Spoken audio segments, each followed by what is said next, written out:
responder umas perguntas que o pessoal fez no Instagram. Então, a primeira pergunta foi como lidar com a insegurança antes de entrar no palco. Como a gente falou, como a gente começou mais tarde, a gente também teve que lidar com a questão da insegurança. Hoje, o que a gente faz? Primeiro, ensaiar muito. Ensaiar o máximo que vocês puderem antes da apresentação. E ficar tranquilo com relação ao que pode acontecer e o que não pode acontecer.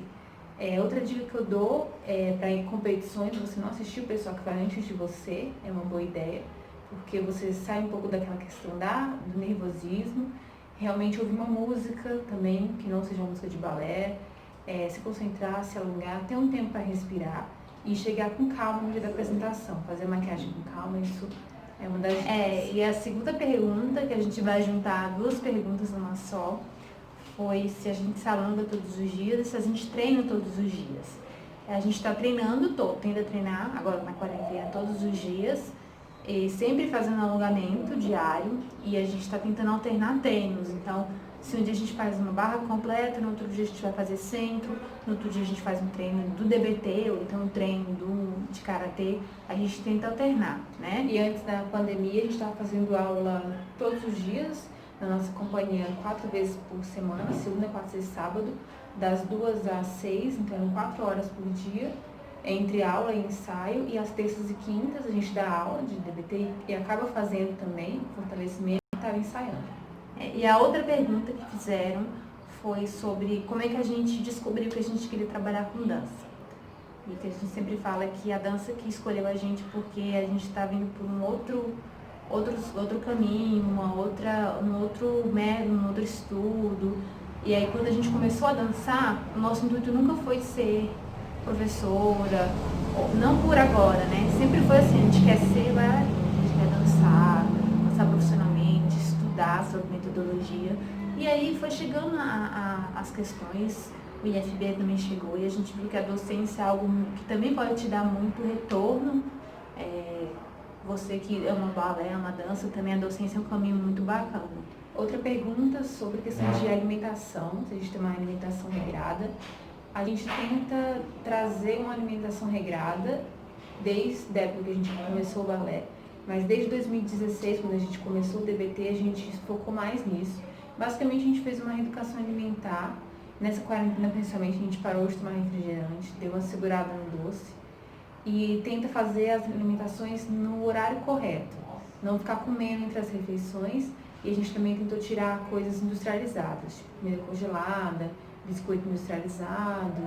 É realmente fazer uma reeducação, nada muito drástico, mas realmente... pensar, né, no que você vai ingerir, e se isso vai fazer bem para o seu organismo, ou até mesmo se isso vai te fazer um rendimento, né, porque às vezes o rendimento muda conforme você...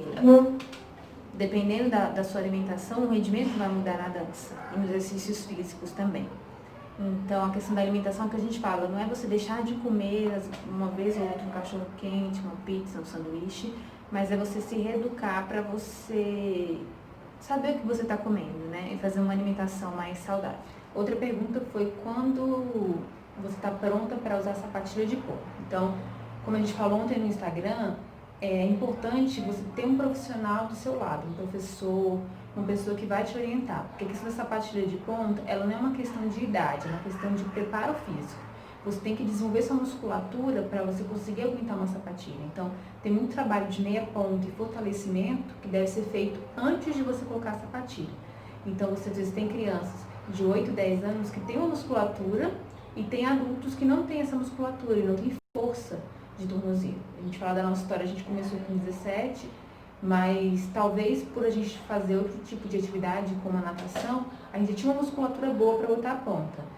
E também o tipo de ponta que você vai colocar, né? A gente hoje usa muito a toshi da sua dança, que é a que a gente mais se adaptou. Então, realmente a dica é procurar o seu professor, pedir um aconselhamento com relação a se eu estou pronta para usar ponta ou não. E essa é a dica que a gente dá. E vamos agora para as últimas duas perguntas. A primeira foi sobre a questão das aulas online, o piso, né, adequado, se tem problema você fazer aula em casa, não tem um piso adequado, O que a gente sempre recomenda é ter um profissional te auxiliando. Então, se você for fazer aulas online, procure um professor que ele vai te falar o tipo de salto que você pode fazer numa cerâmica ou no piso de taco, que é totalmente diferente do que a gente faz na sala de aula, que tem um piso próprio, né? Para não machucar a coluna, para não ter lesões durante a quarentena. E sempre focar, pelo menos nessa época, em exercícios de fortalecimento. Muita barra terra, muito chão. Nas nossas aulas que a gente dá, a gente foca bastante no fortalecimento, né? Então, a nossa última pergunta foi sobre uma dica para quem está começando a dançar agora. A nossa dica sempre é: dê o melhor de si, faça muitas aulas, seja uma pessoa disciplinada e tenha comprometimento e compromisso com o seu corpo e com o seu desenvolvimento. E se você é bailarina adulta, a dica melhor que a gente pode dar é aprenda a valorizar suas conquistas, entenda que o balé ele é uma arte que você tem que ter muito treino, muito esforço para você conseguir uma melhora.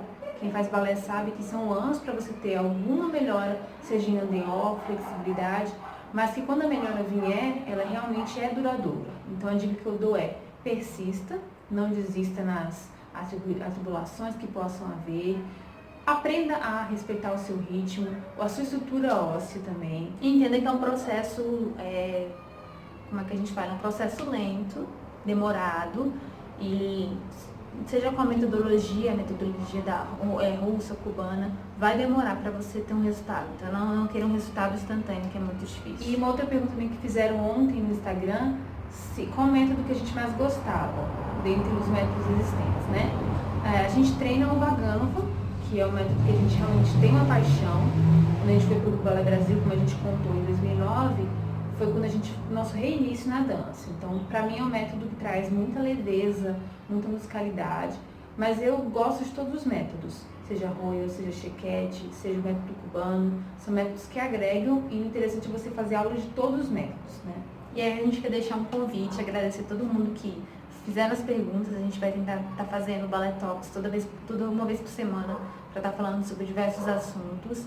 E a gente quer deixar o convite que a gente lançou ontem, e a gente vai começar segunda-feira o DBT para bailarinos gratuito durante 7 dias.